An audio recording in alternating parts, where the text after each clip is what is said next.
کے غلاموں پروانوں، ایک بزرگ گزرے ہیں، ان کا نام تھا محمد بن علی بن محمد، شہر رباط والے، بڑے مشہور و معروف اللہ کے ولی تھے، اور لوگ ان کو استاد اعظم کہتے تھے، اور ابو علی ان کی کنیت تھی، جمال المسلمین والاسلام ان کا خطاب تھا، اور مشایخ طریقت کے جو ہے وہ استاد تھے، طریقت حقیقت کے اماموں کے امام تھے، اور علم تصوف میں وہ بڑے ماہر تھے اور رموز جانتے تھے، بہت اللہ کے کامل ولی تھے۔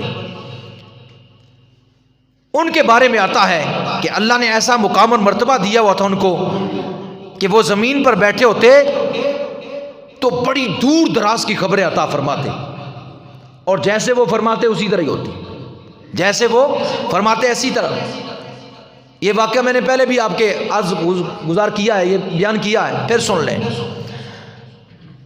ان کا ایک مرید تھا جو افریقہ میں چلا گیا مزدوری کرنے کے لیے، پیدل سفر ہوا کرتے تھے، یہ 800 سال پہلے کی بات ہے، 800 سال پہلے کی یہ بات ہے، اور یہ جو میں بیان کر رہا ہوں آپ تو مانیں گے کیونکہ ماننے والے ہیں۔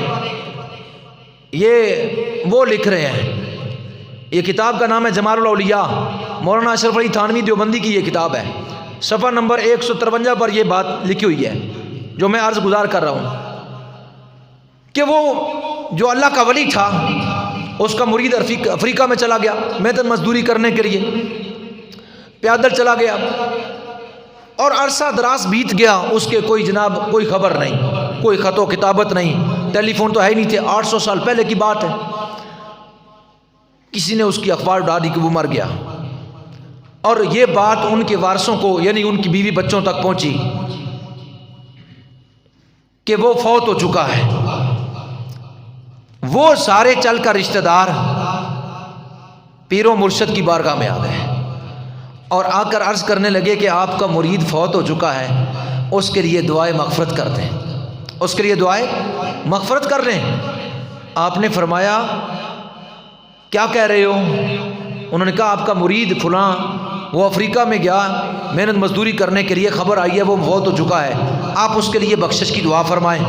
آپ نے فرمایا کہ ہم پہلے دیکھیں گے، ہم پہلے دیکھیں گے کہ آیا واقعی وہ مر گیا ہے، آیا واقعی وہ مر گیا ہے کہ زندہ ہے، پھر ہم دعا کریں گے۔ اب جب ہم دیکھتے ہیں آنکھیں پھاڑ پھاڑ کے دیکھتے ہیں، جب ہم دیکھتے ہیں آنکھیں پھاڑ پھاڑ کے دیکھتے گئے، لیکن ہمیں نظر پھر بھی کچھ نہیں آتا۔ لیکن جب اللہ والے دیکھتے ہیں اپنی گردن کو زمین کی طرف جھکا دیتے ہیں، اپنے قلب کی طرف یعنی دل کی طرف، آنکھیں بند کر کے مراقبہ کرتے ہیں، ان کی روح لوح محفوظ پر چلی جاتی ہے جہاں سارا کچھ لکھا ہوا ہے، جہاں سارا کچھ لکھا ہوا ہے، ان کی نظر وہاں پہنچتی ہے، وہ دیکھتے ہیں اللہ کی عطا سے، پھر حجاب اٹھتے ہیں، پردے ہٹتے ہیں، کیونکہ قرب الہی جو ہوتا ہے، اللہ کے مقبول جو ہوتے ہیں، اللہ کے جو ہے وہ منظور جو ہوتے ہیں، اس لیے اللہ ان کو یہ مقام اور مراتب عطا فرماتا ہے۔ آپ نے فرمایا اچھا ہم دیکھ لیتے ہیں۔ انہوں نے گردن جھکائی، مراقبہ کیا، آنکھ کھولی، فرمایا میرا مرید مرا نہیں ہے، میرا مرید مرا نہیں ہے، وہ افریقہ میں ہی ہے، وہ افریقہ میں ہی ہے۔ ٹیلی فون ہے نہیں تھے، شاید آپ کہیں کہ ان کو کسی نے فون کر کے بتا دیا ہوگا کہ زندہ ہے۔ آپ نے فرمایا کہ میرا مرید مرا ہوا نہیں ہے، وہ افریقہ میں زندہ ہے۔ انہوں نے کہا آپ کو کس نے بتایا، آپ کو کیسے علم ہو گیا؟ آپ نے فرمایا ہم نے جنت میں نگاہ کی، ہم نے جنت میں دیکھا، ہم نے جنت میں دیکھا، لیکن جنت کے کسی گوشے میں بھی اس کو نہیں پایا۔ اب آپ اندازہ کر لیں کوئی جنت ہماری مسجد نہیں تھوڑی ہے کہ اس کمرے جتنی مسجد ہوگی اپنے جنت ہوگی، اس کمرے جتنی، اگر اس کمرے جتنی بھی یعنی جگہ ہو تو اس میں 1000 بندہ بیٹھا ہوا ہو تو ایک لمحے کے اندر ایک بندے کو تلاش کرنا ممکن نہیں ہے، ایک لمحے میں تلاش نہیں ہوگا، ایک لمحے میں نہیں پتہ چلے گا۔ وہ جنت اتنی بڑی اور ہے بھی زمین پر نہیں، ہے بھی 7 آسمانوں کے اوپر، 7 آسمانوں کے اوپر۔ ایک آسمان کی موٹائی 500 سال کی راہ ہے، یعنی پہلا آسمان دوسرے تک 500 سال کی راہ رکھتا ہے، دوسرا آسمان تیسرے تک 500 سال کی راہ رکھتا ہے، تیسرا چوتھے تک 500 سال کی راہ رکھتا ہے، چوتھا 5ویں تک 500 سال کی راہ رکھتا ہے، 5واں 6ٹھے تک 500 سال کی راہ رکھتا ہے، 6ٹھا 7ویں تک 500 سال کی راہ رکھتا ہے، 7ویں کے اوپر کئی جو ہے حجابات کے بعد سدرۃ المنتہا ہے، اس کے اوپر جنت ہے، 7 آسمانوں کے اوپر ولی زمین پر بیٹھا ہوا ہے، نگاہ آسمانوں سے اوپر پہنچ گئی۔ جنت کوئی چھوٹی نہیں، اس کا حساب ہی نہیں، اس کا کنارہ ہی نہیں، پوری جنت کے اندر ایک لمحے کے اندر نگاہ ڈالنا اور پھر یہ فیصلہ سنا دینا۔ ہم نے دیکھا ہے جنت کی ایک ایک گوشے میں ہم نے اپنے مرید کو نہیں پایا، جب یہ ولی کی نگاہ ہے، محمد عربی کی نگاہ کا عالم کیا ہوگا؟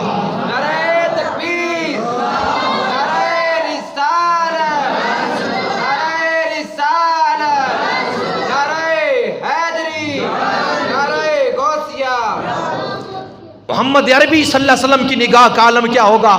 اس لیے ہم کہتے ہیں کہ دور و نزدیک کے سننے والے وہ کان لال کرامت پہ لاکھوں سلام۔ میرے آقا کے گوشت مبارک میں اللہ نے یہ قوت رکھی تھی، آپ دور کی باتیں بھی سماعت فرماتے تھے، نزدیک کی باتوں کو بھی سماعت فرماتے تھے، اور اپنے غلاموں کی فریاد رسی فرماتے تھے۔ اس پر میں بات کرتا چلوں، لیکن اس بات کو مکمل کر لوں۔ جناب حضرت محمد بن علی بن محمد نے جس وقت دیکھا، ایک لمحے میں فرمایا میں نے پوری جنت میں دیکھا، اپنے مرید کو جنت کے اندر نہیں پایا۔ انہوں نے کہا شاید وہ دوزخ میں چلا گیا ہو، شاید وہ دوزخ میں چلا گیا ہو۔ فرمایا میرا مرید ہو دوزخ میں نہیں جا سکتا، میرا مرید ہو دوزخ میں نہیں جا سکتا۔ ارے جناب محمد بن علی بن محمد کا مرید ہو وہ دوزخ میں نہیں جا سکتا، تو جناب حضرت محمد الرسول اللہ کا مرید ہو وہ کیسے دوزخ میں جائے گا؟ وہ تو جنت کے وارث ہے۔ یہ تو ایک ولی کا مرید ہے۔ اور پھر اس سے یہ بھی پتہ چلا کیا کہ جس کی سنگت میں آئے، جس کی صحبت میں بیٹھے، جس کی معیت میں آئے، اس کی نگاہ تمہارے اوپر ہے، وہ تمہیں دیکھ رہا ہے، اور یہ بھی کہہ رہا ہے کہ جس کا ہاتھ میرے ہاتھ میں ہوگا وہ دوزخ میں نہیں جائے گا۔ اگر اللہ والوں کے ہاتھوں میں ہاتھ دینے سے بندہ دوزخ سے بچ کر جنت میں چلا جائے تو سودا بڑا سستا، سودا بڑا سستا ہے۔ اگر ان کی قسمت میں دوزخ کی ہوئی تو پھر یہ بھی سن لے کہ اگر کسی کے دل جو ہے ساتھ سنگت ہوئی، صحبت ہوئی، تو پھر خدا کی عزت کی قسم ہے اگر دوزخی لکھا ہوا لیکن ایمان کی رتی ہوئی تو یہ کیا کریں گے؟ یہ کہیں گے یا اللہ ہم جنت میں نہیں جائیں گے، اگر یہ اس قابل نہیں ہے، تیرا گناہگار ہے۔ تو جس کے ہاتھ میں اس نے ہاتھ دیا ہے، جس کی صحبت سنگت میں یہ رہا ہے، اے اللہ وہ تو تیرا محبوب ہے، تو خود کہہ رہا ہے کہ تو میرا محبوب ہے، میری وجہ سے اس کو چھوڑ دے۔ لجپال پریت نو چھوڑ دے نہیں، جدی باں پھڑ لینے پھر چھوڑ دے نہیں۔ لجپال پریت نو توڑ دے نہیں، جدی باں پھڑ لینے پھر چھوڑ دے نہیں۔ تو ان کو باں پکڑا دی، بازو پکڑا دیا، ہاتھ پکڑا دیا، ان کی صحبت میں آ گیا، تو بک گیا، تیری مرضی ختم ہو گئی، تو ان کی تعلیمات کے مطابق زندگی کو تو نے بسر کر دیا۔ اب آگے والا سفر یہ جانے خدا جانے، ان کی وجہ سے تمہیں جنت عطا فرما۔ تو فرمایا میرا مرید دوزخ میں جا سکتا نہیں۔ اب ذرا نگاہ ولی تو دیکھیے، بیٹھا زمین پر ہے، 7 آسمانوں کے اوپر اس کی نگاہ جا کر جنت میں ہر گوشے میں اپنے مرید کو ایک لمحے میں تلاش کر کے آ گئی۔ اللہ جو فرماتا ہے جب میرا قرب حاصل ہو گیا تو پھر اس کی آنکھ ہے، پر آنکھ کے اندر قوت میری ہے، قوت میری ہے۔ تو جب بندے کو قرب ہو گیا اللہ کا تو پھر قوت اللہ کی آئی تو پھر آپ خود بتائیں کہ جب وہ یہاں بیٹھے گا تو قوت تو جناب اس کے اندر اللہ کی ہے، قوت بصری، قوت لسانی، قوت روحانی، یہ ساری اس کے اندر ہے اور اللہ کی عطا سے ہے. تو پھر درمیان میں کوئی پردہ رہے گا؟ درمیان میں کوئی حجاب رہے گا؟ تو فرمایا کہ میرا مرید دوزخ میں نہیں جا سکتا. کچھ دنوں کے بعد خبر آ گئی کہ وہ آ رہا ہے اور وہ افریقہ سے واپس لوٹا. یہ نہیں کہ جناب کہ آپ نے یوں ہی بیٹھ کر فرما دیا، پھر وہ آیا بھی.